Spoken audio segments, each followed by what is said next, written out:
Okay, it's recording now. Great. Thank you so much, Kenny. So, first of all, I would like to take this opportunity to welcome you all to NDS's first ever international collab with the University of Macau, China. We are so excited that they agreed to actually take part in this cross-border debate thing that I think is going to be on a very interesting topic. So, before I move on to the topic, I would just really like to introduce NDS. As a society, we were established in the year 2019, and it's fairly a new study. It's the newest society on our campus, and we've been hosting a lot of collaborations with the Malaysian unis so far, and we have a very huge event coming up this week after this collab from Tuesday, Wednesday, and Friday. So those are a little bit about our events, but we're one of the largest societies in UNM. Right at this point, we have about 109 members, and at this point, I would just really like to give the floor to Kenny to introduce his society. Okay. So hello, I'm Kenny, and I'm now the president and captain of University of Macau English debating team. So to talk about our team's history, we are actually had quite a long history. Like we are now established in 2003, so it's now like the 18th year of our university team. And like so, we have been here in Macau for a very long time, and we also have been hosting a lot of events to try to promote debating in Macau. Like for example, we have also hold annual events such as we have hold a novice tournament every year in Macau, which is organized by our team. But unfortunately, this year it is cancelled because due to the pandemic. But also we can also have the chance to collaborate with the other university in Hong Kong to host another novice tournament called the Southern Novice Tournament, which is happened like last month. So we are very happy that even though in this situation of pandemic, we can still promote something, like we can still offer some chance for our debaters and for the debaters in our region in China to really have the chance to practice debating. And that's why we are very happy also to accept the invitation from you guys to really have this collaboration. We think that it's a very precious chance for us to really get more interaction even in this pandemic situation, because yeah, it's it's terrible in this situation that we cannot have a lot of the offline activities, but still, thanks to the online technology, we can still make all this happen. That's why I'm very happy to accept this as well. Same. The feeling is mutual, Kenny, and we're really glad that Macau actually agreed when we actually reached out to them regarding this collab. They were so accepting, and they want to arrange a meeting immediately so that we could discuss how it's going to pan out, what the timeline is, how we're going to debate what was the style. So thank you so much for this opportunity, Kenny. And I just realized I haven't introduced myself. I'm Vartika. I'm the president of NDS. And now I should be sharing my screen. Can you please confirm that you can see my screen? Yes, we can see it. We can see it. Cool. So, yeah, as I said, I would really like to welcome you all to our first ever international collab. The motion is very interesting today, but before I move on to that, I would just like to urge Nottingham students to fill in the essay disclaimer form. It's just a little formality we have to do that our student association tells us to do all the time when we're attending events. I have given the link for that in the chat box, so please go ahead and fill in the essay disclaimer form. This is only for Nottingham students. And while you all do that, I would like to introduce the motion, which you would already know by now, which is the House believes social media brings more harm than good to social media, to social justice movements, which I believe is so relevant at this time due to the recent movements that have come into light, and also because social media, ever since the pandemic started, has become such a huge part of our lives. We wake up, we check our phones, we go to sleep, the last thing we have on our hand is just our phones. We're always texting, or watching Netflix, or exposing ourselves to these other media forms. So it's very topical, and I feel it's very relevant to the situation right now, and I feel it's a very interesting topic. So now I would like to introduce the debaters that are actually going to be debating on this topic. So Nottingham is going to be side proposition or government. So from Nottingham, from NDS, we have our Prime Minister, Kang Dukmo. Can I have you? Okay, can all the debaters just briefly introduce themselves? Maybe talk about their course etc. And answer this very little ice-breaking question. What superpower would you like to have if you had the chance of having any of them? Like superpower, you mean? Like, you know, being able to teleport or being able to fly, something like that. Obviously being able to teleport, Huh? because you know And the flight tickets are quite expensive and there's the risk of COVID-19. true, true. That's true. So that's Kang, our Prime Minister. May I know your course here? Oh yeah. This year I'm doing the first year in computer science with artificial intelligence. All right, that's great. That's great. Computer science and artificial intelligence. We now move on to our Deputy Prime Minister, who's also our Vice President, Irvine. Hello, yeah, my name is Irvine. I'm a second year chemical engineering student, and superpower, yeah, teleportation or invisibility. I think that would be good.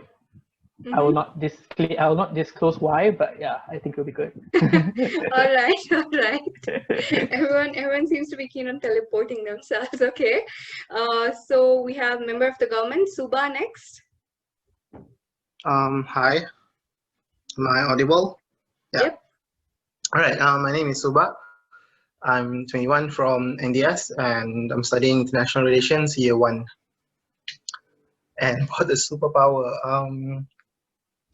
I like Charles Xavier from X-Men. So yeah, his superpower is basically controlling people's mind and reading people's thoughts. It's a lot of things that he can able to achieve. So yeah, that's powerful.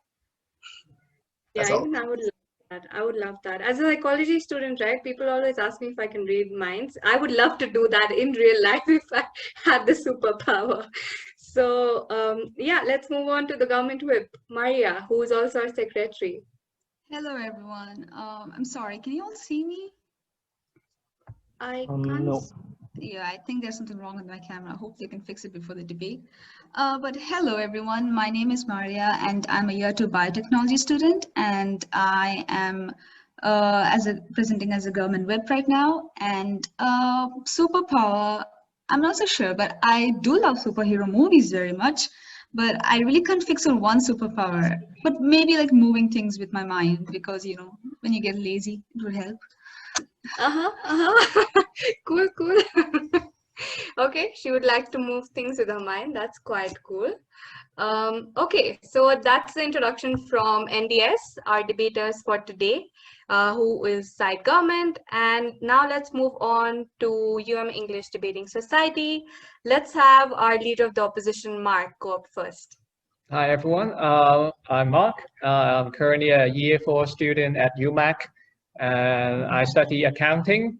I started debating since our year 1, so this is my 4th year at the UMac debating club. So nice to meet you all. Superpower. Okay. What is my superpower? Since inaction can be an action, then having no superpower might be a superpower as well. Oh, wow. Okay. That's a new perspective. Wow. Having no superpower is a superpower. Wow. That's great. That's great. I love the new perspective. Extraordinary. Yeah. Okay. So we have next Deputy Leader of the Opposition, Kenny himself. Okay, so I'm Kenny and I'm actually now year 3 and my major is English education, and also it's my 3rd year of debating. And so I also joined this team when I was year 1. And my superpower. So to myself, I think that if I have to choose one, I would choose to have the ability to. So yeah, I hope that I don't need to sleep. Like I will never be tired, and so that it won't limit me. Like for example, if I want to do some assignments or I want to do a lot of things that I want to do, I will not be limited by the tiredness, and I'll have more time to do everything, especially like I have a lot of things to handle. So I would really like to not to get tired so that I can do lots of things more effectively and efficiently. So yeah, that's my superpower that I want. That's completely contrary to my assumptions. Like if I was given the superpower, I would just sleep my life away and have the power to still get things done, you know. Kenny is just the opposite. He just wants to not sleep and get things done. That's quite cool, Kenny. Not very lazy like me. That's cool. Okay. Let's move on to member of the opposition, Donna. Hi, my name is Donner. I'm first year student at University of Macau. I'm studying government and public administration.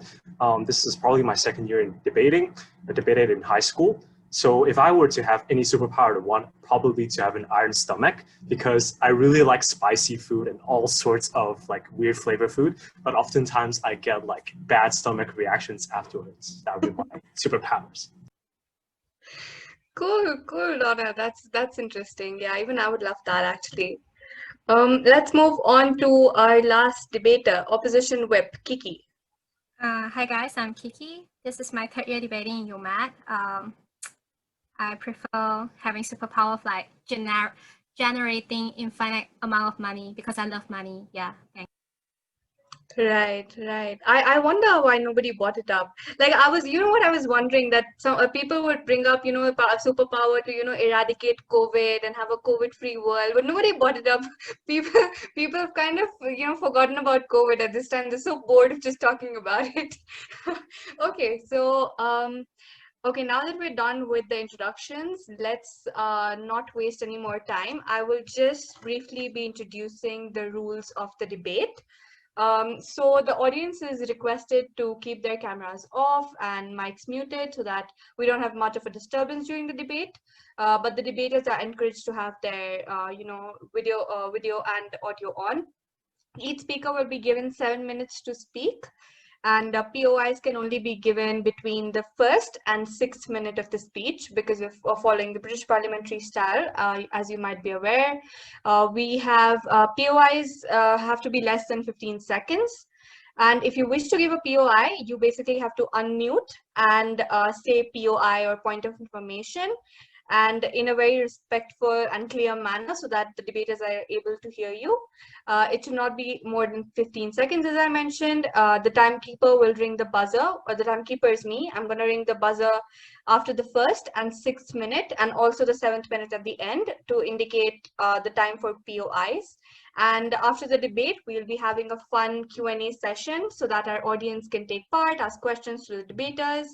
And yeah, this debate is not judged by anyone, so it's a friendly spar. So feel free to actually put in your opinions in the chat box if the audience would like. I'll be monitoring the chat. And yeah, without further ado, let's begin the debate. Can I call upon the first speaker, who is the Prime Minister Kang from NDS? Okay, I'll just kind of unshare my screen and share again so that you all can see the timer screen. I'll be sharing that. Just give me a minute.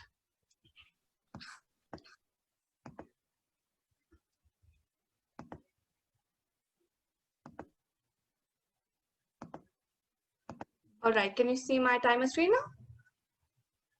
now? Yep. Yes. Cool. Okay. Kang, you can start when you wish. All right?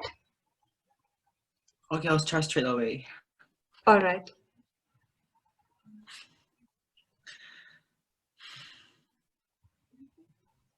So before moving on to the discussion, I'll be defining social justice first.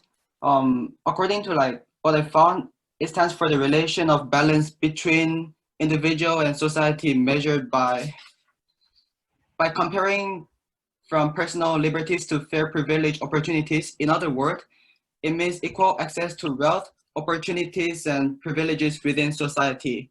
And this is especially like helpful when assigning rights and duties in institutions of society within, which enables people to receive the basic benefits and burdens of like corporation. For example, this includes like taxation, social insurance, and as well as public health and etc. These days, we all know that social media has become a part of our lives, And in terms of like linking this to the usage in social justice, we can take an example of uplifting voices and stories, creating awareness and building and even strengthening relationships, and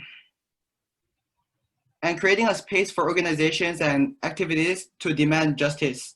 However, if those factors are used wrongly, then it could rather result in like catastrophic consequences. And one of these examples is that it's really common that false stories such as like the fake news could become just like a real story when it comes to the social medias like Facebook and Instagram. And that's because they make use of the internet, and the information is spreads like really, really fast. It just takes a split of second. And also almost anyone can make up their story and then just post it straight away. And surprisingly, you can see that even those simply made like posts will receive hundreds of likes, and eventually a lot of people will just believe in it. In some serious cases, it could even result in emotional and financial tolls on individual or even some kind of society. And this actually happened in, for example, in Vancouver in 2011, when a drunk guy got into a fight and ended up stabbing a teenager through the neck. And there was one person who posted the article based on the incident, but the problem arose when he named the wrong guy. And as a result, without knowing the truth, the wrong guy, that guy literally got obliterated. He got kicked out of the job straight away, and he also got several death threats. And the truth was revealed only after his life was destroyed. And secondly, other than in terms of like organization size and in an individual perspective, in very serious cases, like social justice could often lead to like activism or even some kind of like political or economical turmoil. In those kind of areas, when it comes to like fields of politics, there will be like lots of people who are supporting the same argument, and there are lots of the same number of the opposition. And unluckily, ironically, like Facebook and lots of social media provide like group features in which people are able to gather, and then they can share their opinions, and even like without being spotted, doing some illegal actions or planning like sordid actions as well. And this was especially shown in Arab Spring in 2011, where a lot of countries got into a war or even their governments upturned. It actually began when the protesters took to the street and they used social media to create awareness around the political issue and documented explanation on the ground against their corrupt authoritarian governments. And yeah, and as a result, like just think about what's happened in Syria and like Yemen. Some countries have successfully regained the peace and even became democratic, but these two countries I've aforementioned are still being like torn away without like, it never seems to stop. And for example, in Syrian civil war, we can say that the social justice, in some ways, the social media actually is lengthening. It is a key factor of lengthening such conflict, because in many of the occasions, both the Assad side and the opposition, like the rebel side, they both use like active use of Instagram and Facebook to spread propaganda, and they spread propaganda and give rise to like, they just heat up the war all over again. And in this view, we can see that actually, in terms of like political issues, since use of social media and internet is hard to be spotted and it's often away from surveillance, therefore it's like one of the best ways to like give rise to a conflict. POI. You gave us one-off incident that someone has been falsely accused, but that can be prevented with things like identity protection, right? Moreover, based on your discourse point, why exactly is political discourse bad, and why often these terrorist groups has such a big impact as you claim it is? Also, like you're mentioning about the link to the terrorist groups. Yeah, it's true that also a lot of terrorist group also like they use social media. For example, ISIS and Al Qaeda. On some occasions, like they use them to even recruit the members all over the world. So in this perspective, I think it's correct. And also, other than this, I believe that social media is one of the causes of like cyberbullying as well. When the people, some cases we can see that some people are actually, they actually create their fake accounts, and even if they get banned, then they can still keep bullying. So as of all the facts I've stated, according to all of the three facts, therefore, rather than to like be a positive side, I believe that in many cases, social media just spills oil over the fire. And that's why I think that, but that's why I believe that social media is quite dangerous in terms of social justice, and I therefore personally like disagree with that. Thank you. All right. Thank you so much, Kang, for your remarks. I would now like to call upon the leader of the opposition. I would just like to know if the buzzer is audible. So far, has it been audible? Yes, it's audible. All right, cool, cool.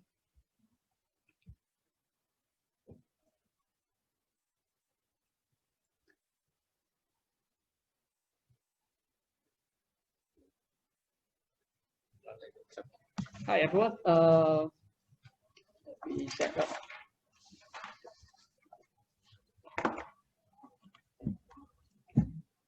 You can hear me clearly, right? Yep. Okay. So in 3, 2, 1, I'll start today. So panel, in today's debate, PM told us that social media actually does more harm than good to social justice movement. But we see that that's not the case, because in oftentimes what social movements happen is in a society where the mainstream is the majority that's repressing the minorities who need this social movement as an approach to change the society, to change the structural problems that's hidden, often not talked about by the mainstream or not covered by the mainstream media in the society. And therefore, they need such a platform to reach other minorities who are suffering the same problem in the society. For example, like racial justice, we see in America, it's become a systemic issue where people, the white majority, assume that it no longer exists. But oftentimes in health, in medical, the African American population suffers 3 times more mortality rate than the white majority in privileged group in the society. So without this kind of group, they cannot share this kind of experience because it's being ignored in the mainstream narrative, in the mainstream media. No one talks about it before somebody raises the question on social media when they find similar victims of the issues in the society. First, we see what the government pointed out about like an example of Fox News post on social media, which draws like hundreds of likes. They are saying that people are gullible. They would just buy into those fake news on social media. But we are telling you that, as we see in the society itself is already a big echo chamber in which the majority takes hold of the narrative. They have a narrative monopoly in which the minority's voice cannot be expressed or heard by other members in the society. It's already a much polarized society in real life. And even if such social media platforms, they are filled with such echo chambers formed by these majority in the society, still it allows and gives a certain room for people in the society to reach in secret, in private, with other members of the minority groups. And it creates, it gives more freedom, a larger space for them to discuss those problems on those platforms, and gives a mitigation to the echo chamber effect of the majority's created by the majority in the society in actual life. And third, about the Arab Spring or Syria social movement, they say how the social media is wreaking more harm on the population than good.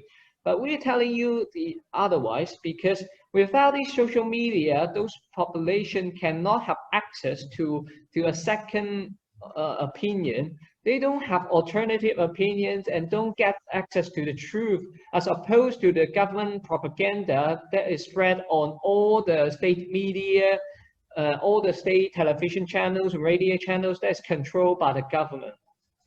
And on the fourth point pointed by the government about the cyberbullying, yes, we say that there is cyberbullying on social media platform, and it's also happening in real life too. But we say that by having the social media, the victims of real life bullying or cyberbullying, they can have like consolation and also like sympathy with each other on those social platforms. They will discover that there's a hidden problem in the society in which a lot of people are being bullied by a group in the society, for example, at schools or in the entertainment industry. We see that women are more likely to be bullied by male producer into having sexual benefits with them. We see that Me Too movement, they expose such a problem by having it happen on social media. Started with the post with the tweet of a single actress who exposed such a phenomenon in the industry. So we see that although in the status quo, bullying or bad things are happening, the social media actually provides a channel, an outlet for the victims to vent their disagreement, dissatisfaction, and give exposure to these kind of problems. And when we have these kind of numbers of exposure, we have strength in number. What we need in social justice movement are mainly like 4 elements. First of all, you have to have like worthiness of the movement. You have to lead a legitimate goal, a motivation, a slogan to attract people, to get people's attention to this kind of social movement.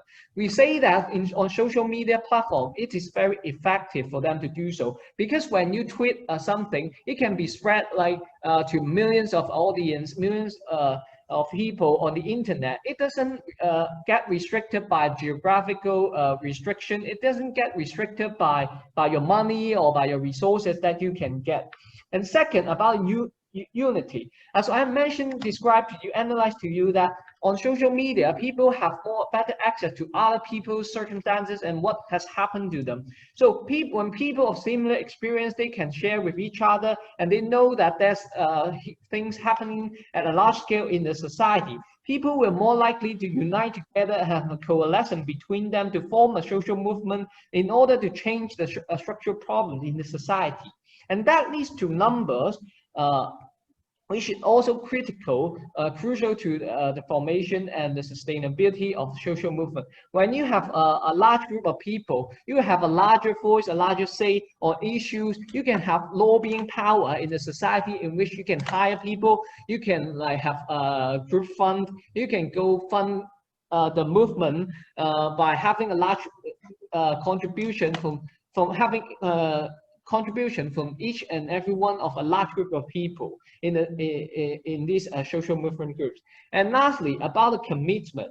Social media is a better platform for them to sustain the movement, because you have a discussion going on continuously on the social movement, and you're not restricted by some leaders in the community, and you can go across different platforms. And therefore, we're very proud to oppose. Thank you.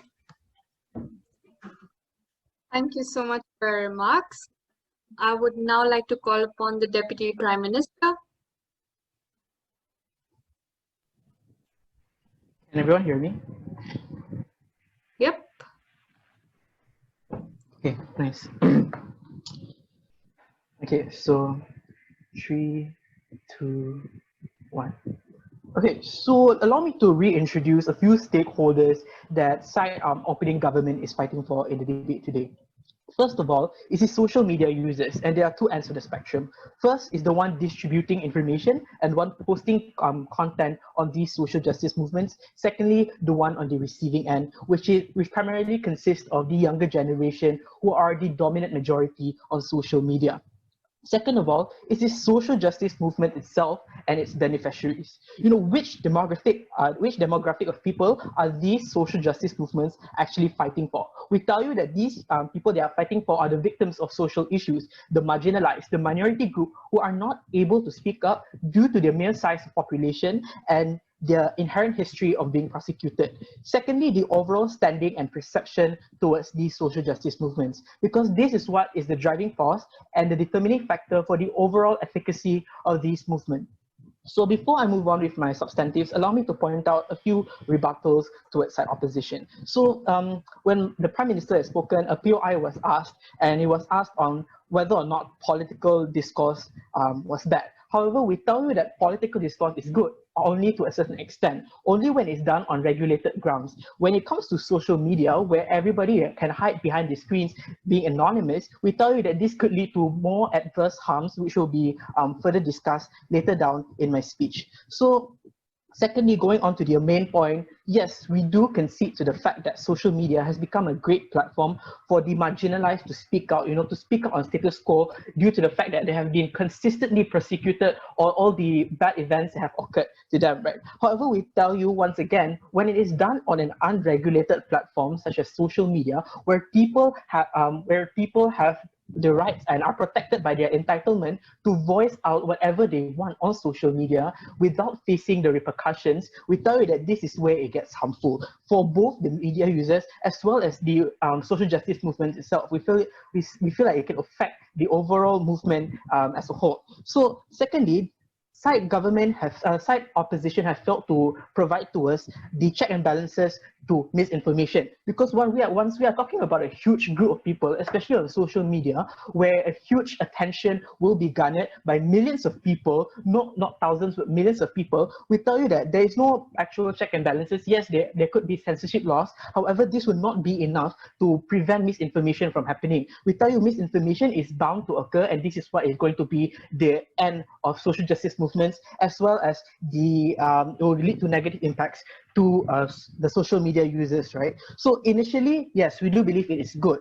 However, when more attention is garnered, when more people are being involved, when the majority of society are using its platform to speak out for these minority groups of people, this is where it will get harmful, because information cannot be regulated. And with the existing with existing media and people conspiracy theories and whatnot, we tell you that this can go back further down the line.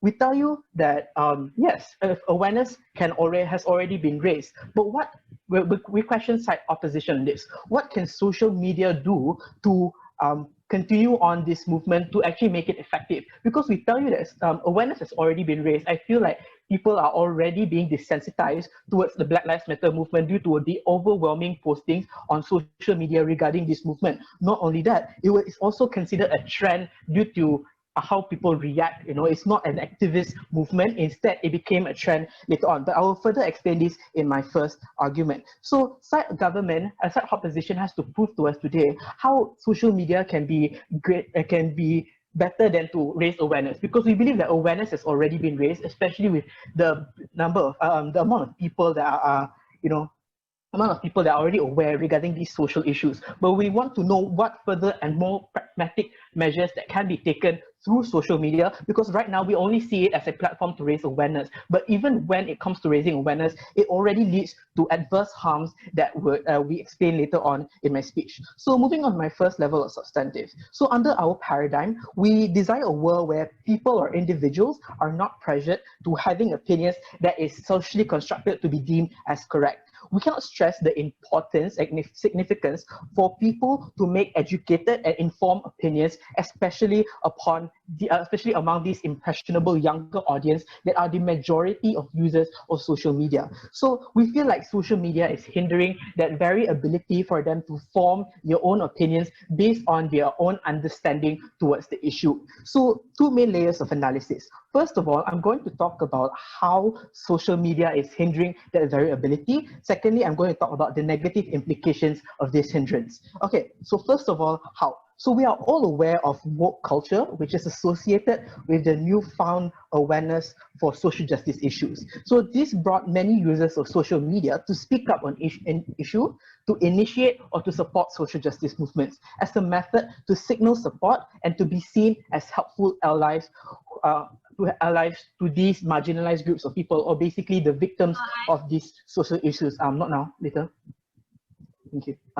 Okay, so with the rampant increase of online activity of individuals, just so that they can be deemed woke and cultured, the stance and ideas that these groups of individuals are propagating will organically be accepted as the correct one, and to support this idea or notion that they have constructed and propagated, we feel like this is where people might see you as trendy or woke or cultured, in whatever term describes that, right? So we believe that this will be extremely detrimental to the primary and subsequent receivers of this information and the content that is posted on social media. Yeah, I'll take your point up here, I know. Just a quick reality check. If you think that minorities should not go to social media and raise social awareness, where should they go? The time for POIs has actually ended. Okay. I'll sorry. So this is where woke culture comes in, because once you have a different understanding or you do not have a stance at all, this is where people are going to shame you for not having for not following the ideas, and this is where hate comments, cancel culture comes in, and we tell you this is directly harmful for the people and as well as the social justice movements at the end of the day. Because once, yes, we do consider the fact that quantity is there, however, this will be more deemed as a trend rather than a movement itself, because this is what promotes reactivism instead of activism, where people are only posting pictures of black squares on their Instagram profiles instead of actually doing something about the matter at hand. We tell you that awareness has already been achieved, and what we want now is a more effective measure to inhibit the harm that is inflicted upon these marginalized groups of people. And with that, I'm proud to propose. Thank you.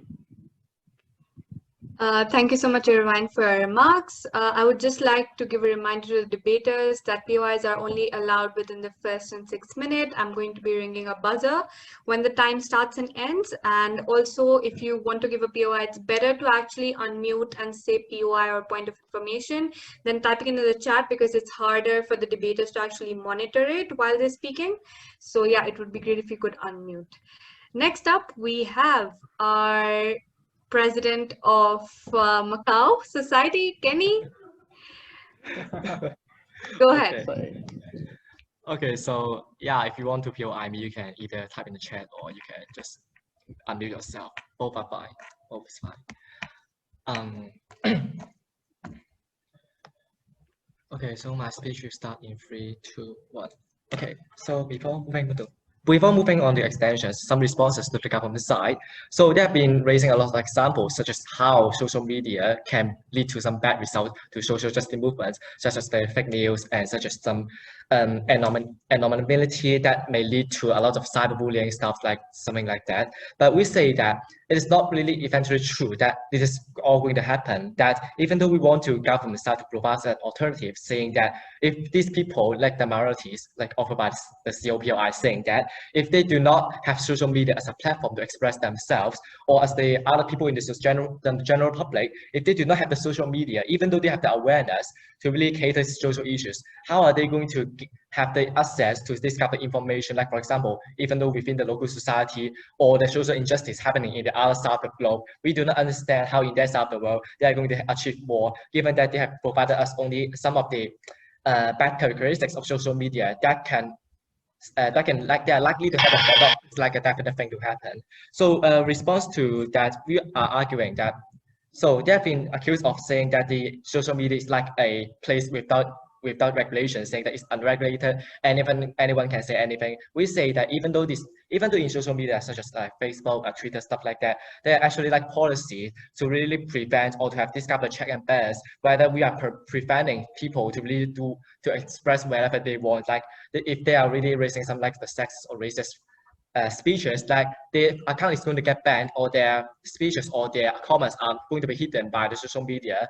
That's why we think that the harms that they are proposing is not really that definite, but it is not really opposed to our side, saying that social media is actually a larger platform to have greater accessibility to information, saying that if people are really trying to express themselves within such a social injustice, we can say that it's actually a larger platform to them to really discuss, to expose some of the problems that may be eventually limited by the government. We say that in this side of the world, when they are not having social media, it's likely to have, like for example, the government to just promoting such kind of news towards the public, and we can say that this kind of government propaganda is not always good. Like if the government is trying to hide something away, like this is going to harm the reputation of the country, or there's some kind of corruption, stuff like that may lead to social injustice. We say that without social media, that it's very hard for the people to really judge or to know of the truth that is behind, saying that they can only rely on the government, that the government is not always really benevolent,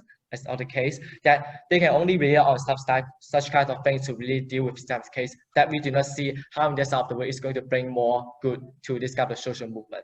So no POI. Okay, so moving on to our case. So my partner have already told you about why social media is actually a good place to really deal with this kind of social justice movement, saying that it's a larger space to discuss and expose the problem, and saying that even though the cases raised out by the government, saying that Arab Spring, that they say that, okay, so some countries are successfully in dealing to cater this kind of situation, but some are getting worse. But we say that in this of the world, we can say that without social media, this kind of event can actually get impossible for this kind of event to happen, based on how the government is going to limit the news. They are controlling the media in this country, saying that there's actually a zero chance for this kind of case to really happen, like a zero chance for them to get successful in dealing with this kind of social injustice. But in outside of the world, even though you say that there may be chance for them to fail, but at least we can say that there's chance for them to get successful, that we can say that it's the impact that bring us by outside is going to be greater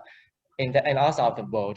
And also saying that, so they also talk about fake news. So it happens, like it's very easy that anyone can really do this kind of thing. But we are saying that actually people can also rely on some fact check websites, like to rely on some authority in the social media to really distinguish whether this kind of news is really fake or not. But even though we say that some people are really affected by this kind of fake news, we can see that even though like this is going to create some conflicts, but at least we can say that there's going to be discourse happening in the internet, that generally is going to have more discussion in the society. But comparing in the rest of the world, when there's no way to really get discussed, like the people can only communicate within their own society without the proper access or the support from the international, based on without social media. We say that this kind of discussion, whether it's like fake news or not, cannot really happen. We say that even though there will be people manipulated by this kind of fake news, but actually there are also people that are standing in the other side arguing with them. When this kind of discourse is really happening in the society, we can say that it's more possible for this kind of social justice to really be greater on. Okay, POI, yeah. Yeah, so we are not trying to discredit social media as a platform, but you have to provide to us how social media can be better regulated. What are the check and balances to make sure that this discourse that you are wanting can be better regulated at the end of the day? Thank you. Okay, so we also provide you how that actually social media can also be regulated, given though that there can be policies that are going to limit some hate speech in the internet.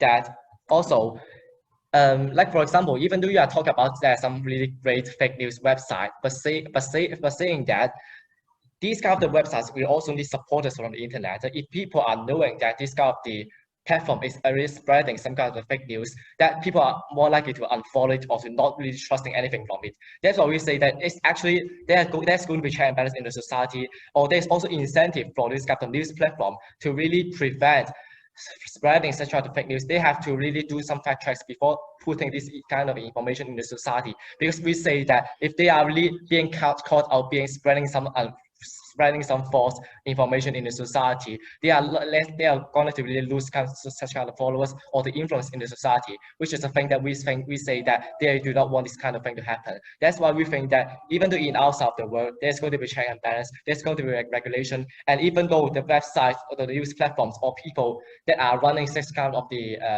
discussion platforms are going to have the incentive to prevent spreading such kind of fake news, or have the incentive to really check their information or their source before they really release that thing out. That we think that the harms that you guys are bringing is actually mitigated in our side. But overall, we think that, okay, so all the harms can also be happen, but we are trying to mitigate it. There's way for us to really mitigate all the harms. But in your side of the world, there's no way for you to really create a greater impact in our side, where we are having like the advantage of a greater space in discussion, and also we are also canceling this kind of geographical restrictions for people to really have the discussion or to support each other within the society and within the media. So that's why I'm very proud to oppose. Thank you.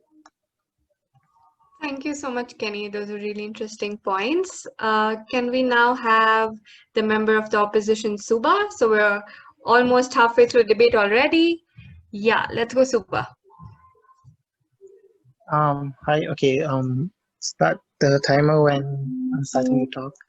Thank you.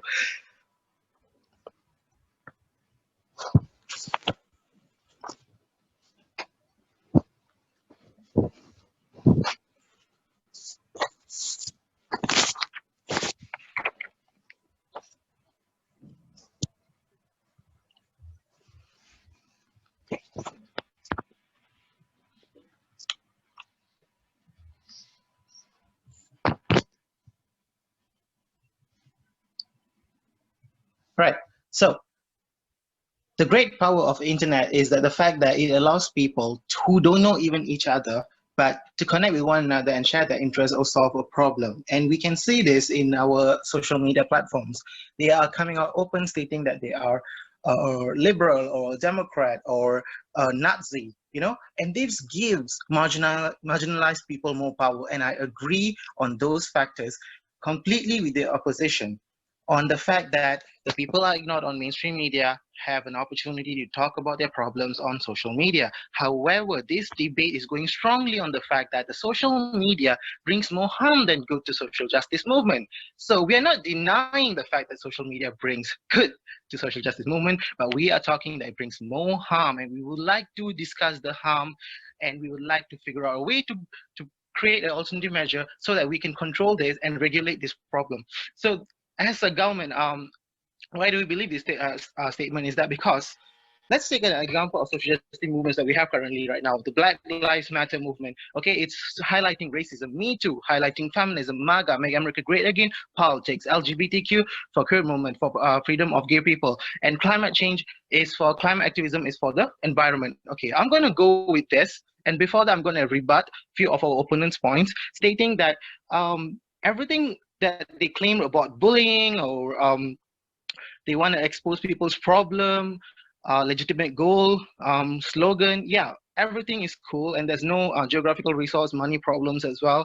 That is acceptable. To change structural problem in society is acceptable. My concern here is that social media is a tool, and it's just like a gun. It can be used to save, it can be used to kill people as well, okay, for the good people and the bad people.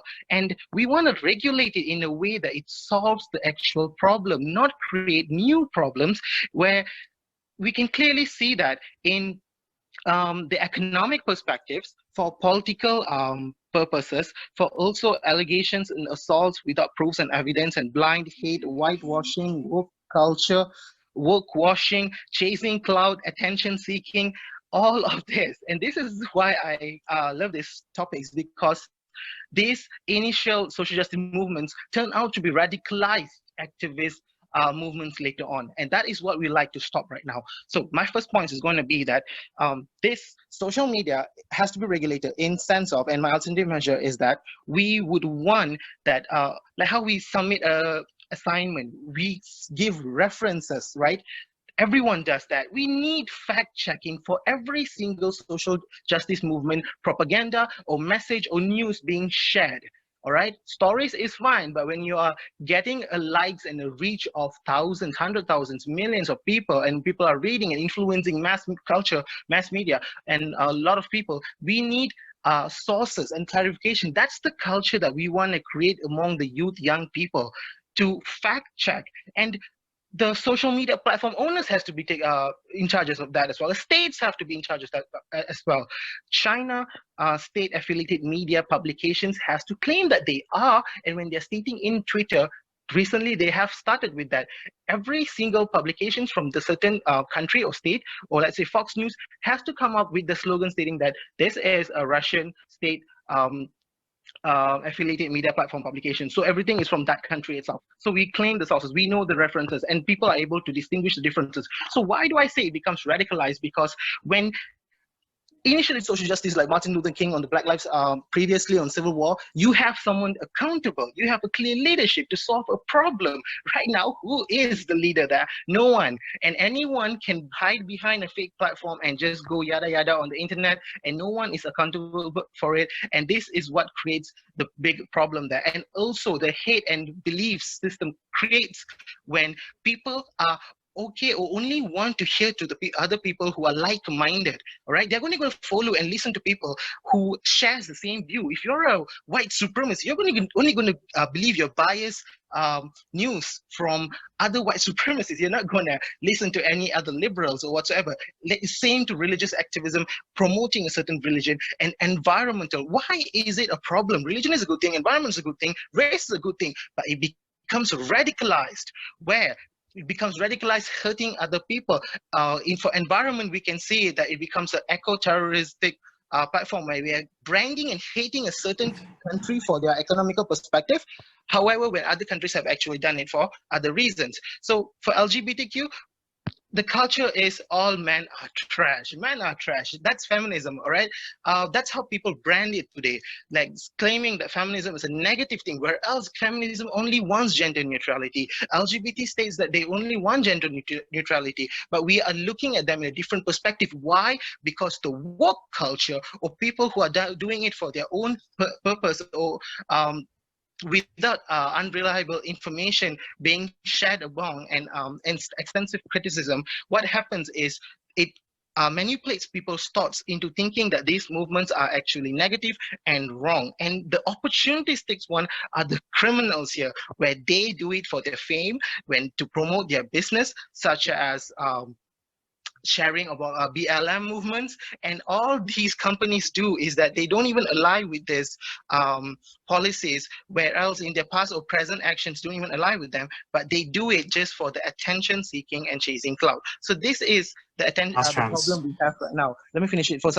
So the cause of why do we propose these alternative measures? Because when we are going with social justice movement, we don't want any other factors to divert the attention away from the real issues in hand, because this is going to sabotage the initial justice cause itself. We want change, we want democracies, we want all the good things, yes, but we do not want a false claim. We do not want Johnny Depp to lose his job because Amber Heard claimed that she was assaulted by him when the Me Too movement was a hot topic. Today we have evidence that Amber Heard was the negative person in that issue. Ben Affleck was a victim. There's countless of victims where people are just jumping on the bandwagon and hating people without solid evidence and claims. And these false claims can change people's lives, and that is something who's going to be accountable for these manners and stuffs. Cancel culture, toxic mindset, hatred towards others, forced hegemonic roles, misinformation and misinterpretation is the primary problem of social media, where it brings harm to social justice movements itself. With that, I would claim that this house believes that social media brings more harm than good to social justice movements. Thank you. Thank you so much, Subha. Those are really relatable points. We now move on to the member of the opposition, Donna. Audible? Yep. 3, 2, 1.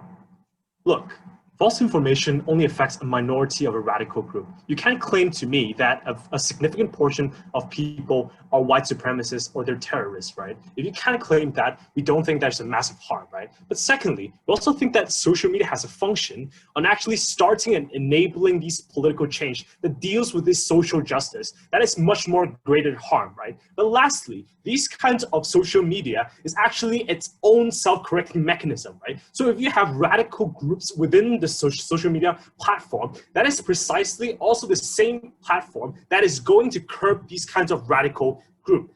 Let us just quickly deal with two aspects of the entire government bench's argument, right? Firstly, why you cannot deal with misinformation. We argue that there are bad actors that exist, but we think that increasingly the society, there are platforms that are increasingly regulating it. It's not true that you cannot completely regulate it. For example, YouTube just simply use algorithms and keywords to filter out information that are misinformation or things that are like deemed harmful, right? Twitter actively actually citing information that is untrue, or like YouTube having like videos of WHO, go to WHO to see facts, right? This proves that you can actually regulate information. It's simply a question or more or less. If it's not a fundamental problem, we think that we can take this down, right? Secondly, it's about this kind of weird argument about woke culture, right? Look, we think that woke culture in its premise is actually good. It's good to allow these young people to realize that equality is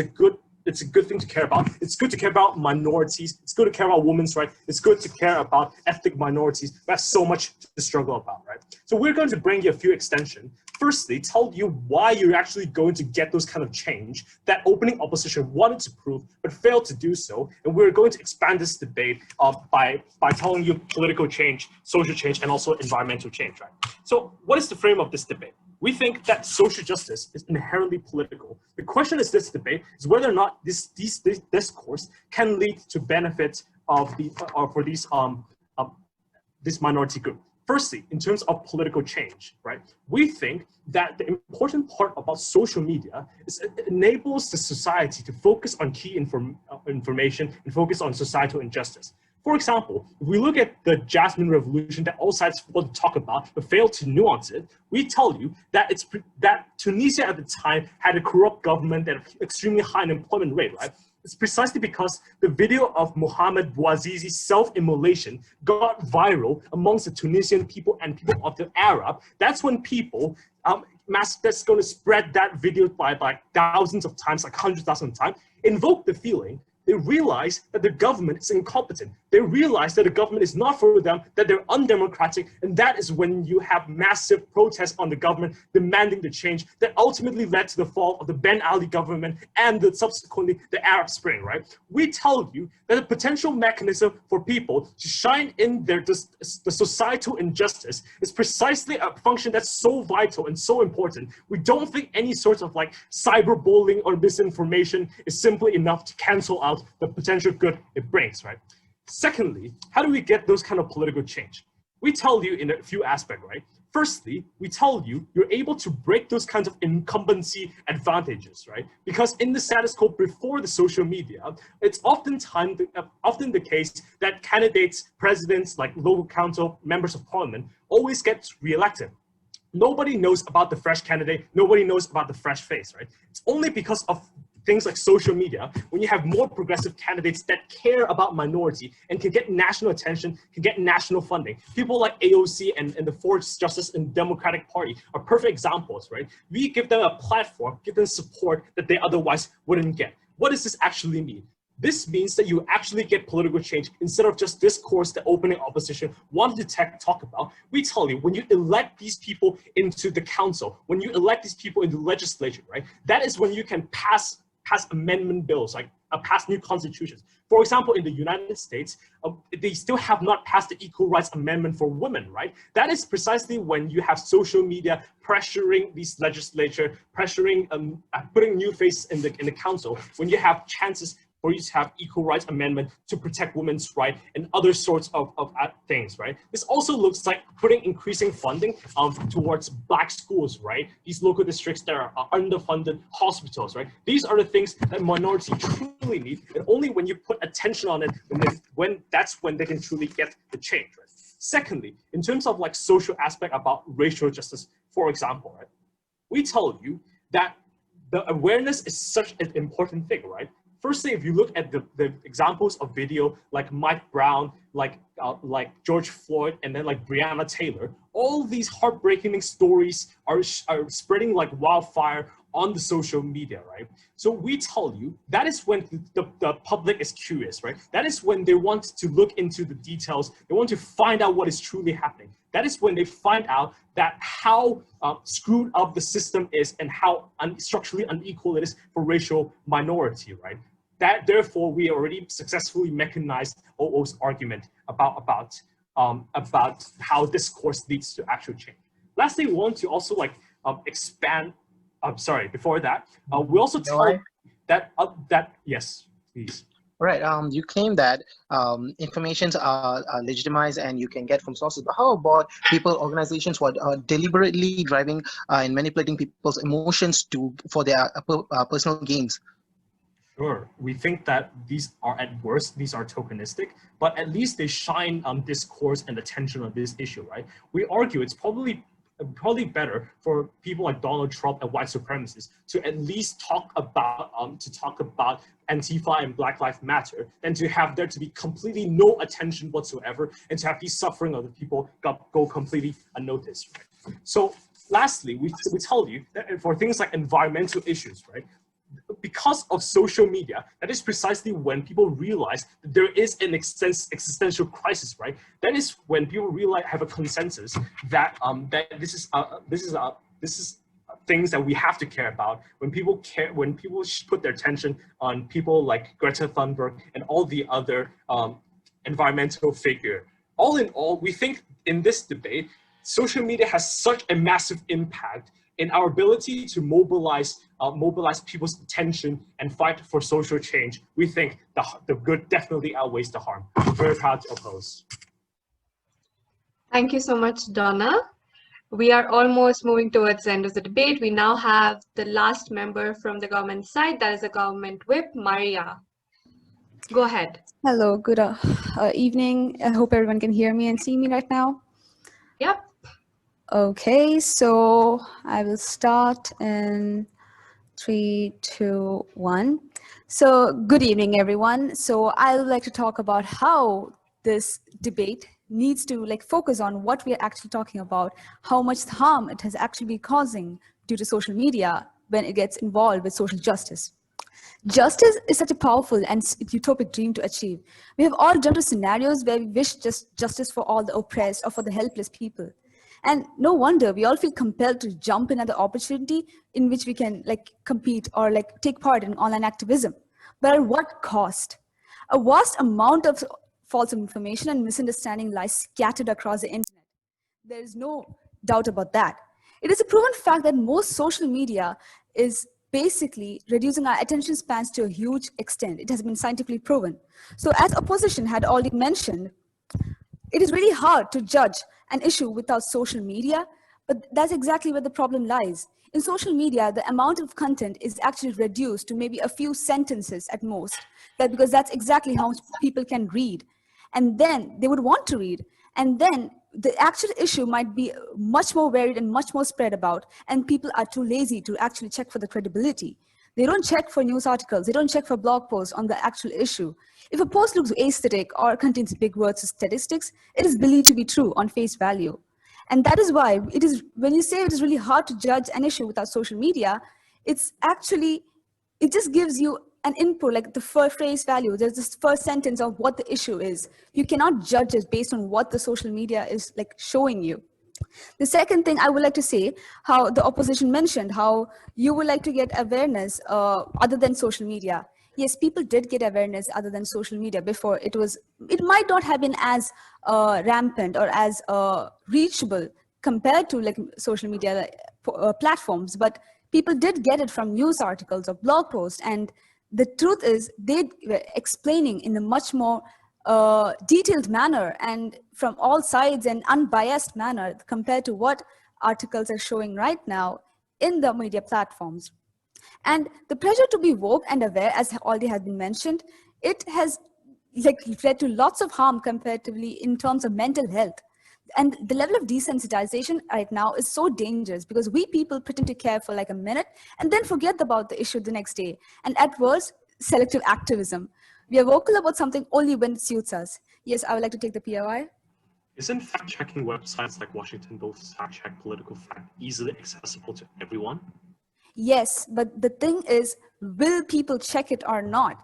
In social media, like you could say about 3/4 of the users are just swiping through the messages because people intentively, they use social media not for news. People check it for entertainment, for connection, for social events. So do the majority of people actually check it? No. Would we actually repost a message just because it strikes us, because we feel it's important? Would we repost it and spread it around? Yes, we definitely do that. So that's how the amount of credibility has reduced like in a huge extent. The next I would like to talk about key information. Yes, the same way how key information is, yes, social media does help give the first point, but then what about the rest? And it actually had helped in a way where the actual awareness campaign diverts from the actual issue itself. A very recent and famous example would be the Women Supporting Women Challenge, where females challenged each other to post a good picture of themselves to prove their support for all of the women.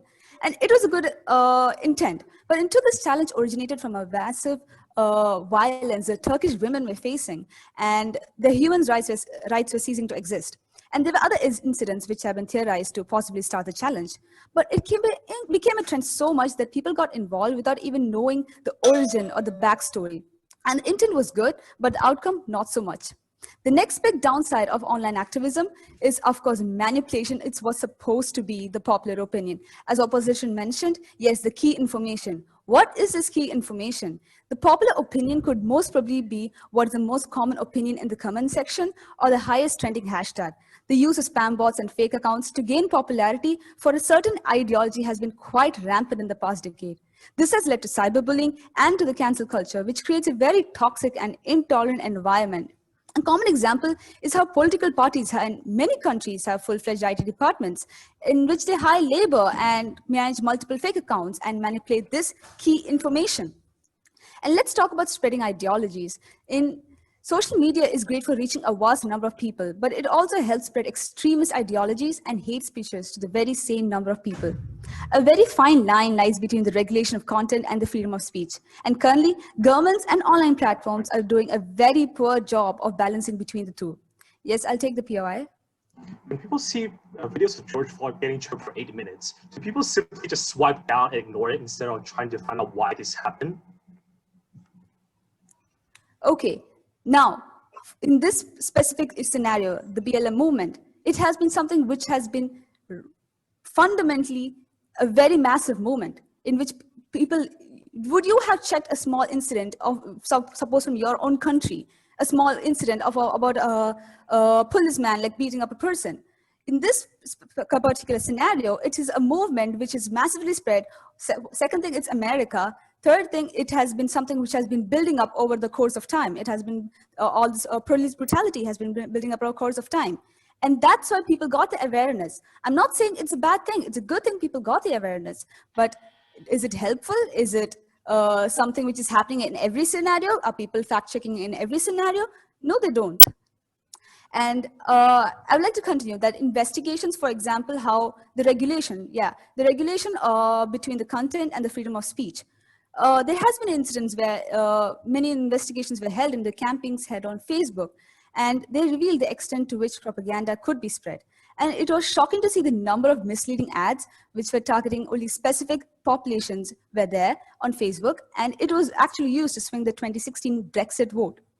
So as already mentioned, the amount of usefulness of social media, yes, it is pretty useful. And what about the harm? It is terribly, like in a huge extent at this point. People are actually using it at a point where not only their own mental health, but it is also used to a point where everyone is affected by it, whether it's cyberbullying or simply from the cancel culture. Thank you.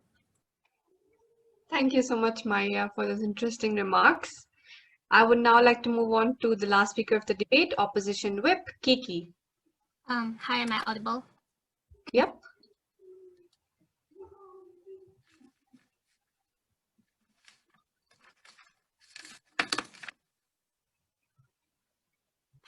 For you to win this debate, we only need to prove to you that social media finally allowed the most vulnerable and most susceptible to finally have a free platform, to finally be freed from this kind of subjugation from majority, right? So 4 things in my speech. First of all, I will take out OG out of this debate. Second, CG. Thirdly, OO. And lastly, tell you why CO take this debate. First of all, on OG. I think OG is ridiculous in pointing out that you have like fake news or discriminatory speech or radicals. I think they fail to examine it and dissect the fundamental problems that this problem exists in the first place, right? The reason why fake news or racist or discriminated speech exists are not really due to social media in and of itself, but rather due to the existence of malicious intent people, such as politicians or companies or even racist people who try to actually propagate fake news in order to gain their own self-interest.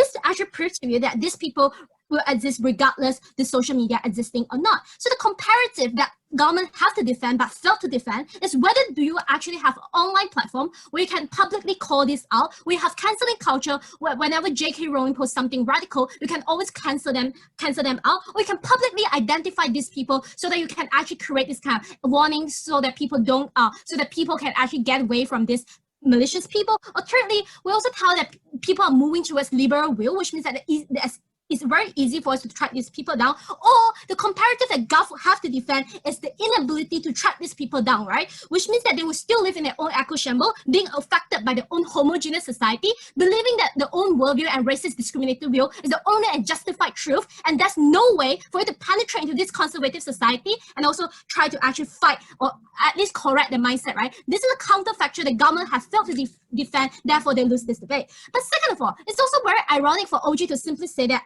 it's impossible for regulation to happen, given the fact that this is just empirically untrue, right? United Congress has have been invited a lot of technocrats to actually publicly investigate and scrutinize them. It also portrays to you that how the social media companies, they themselves have the incentive to actually constantly liberalize, right? This looks like how Facebook banned right-wing and propaganda spreading in social media. This looks like Twitter putting warning indicator besides Donald Trump's speech, right? This shows you there's an indication that social media is willing to change, therefore OG lose this debate. CG lose this debate when they actually focus on 2 things. A, they tell that social media makes people to be attention whore. I think this is already the status quo, and this is the fundamental human nature to constantly compete your ideology and compete yourself with others, right? The incentive for people to constantly compare will still exist regardless, right? Because we constantly live in a consumerism world where we are constantly creating this kind of artificial demand so that people will constantly have this kind of new demands.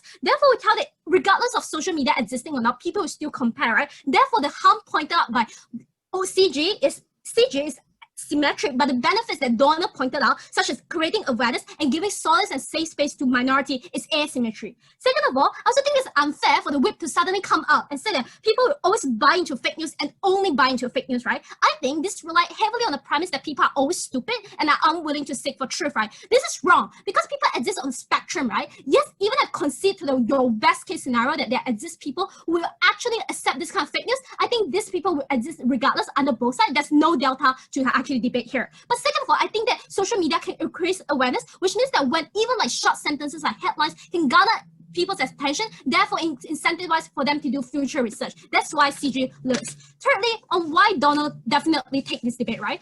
He gave you 3 layers of analysis to why social media is exclusively important. A, it increased the incentive for people to listen, right? Because social media allowed people to share emotion and shocking evidence that create this kind of virality of evidence, right? This also looks like them solving this kind of obstacles such as transborder constraint, right? Without it in status quo, people are constantly bounded by geography and demographic constraint. When Islamic phobia happens in Western country, you see that modern Muslim in Malaysia unable to represent themselves, unable to correct this kind of Islamic phobia view, right? Because they feel that they're empathetic, because they feel like their voice cannot go abroad, right? They're empathetic when they feel like they're not being represented. In a world where you actually glorify social media and live in social media, this is when they can actually spread this information simply by the virtue that social media allowed them to do so, right? This allows them to collectivize and share information and also create this kind of statistical evidence to create their own representation. But second of all, you also create a lot of grassroots movement, right? Because social media is unlike other form of media that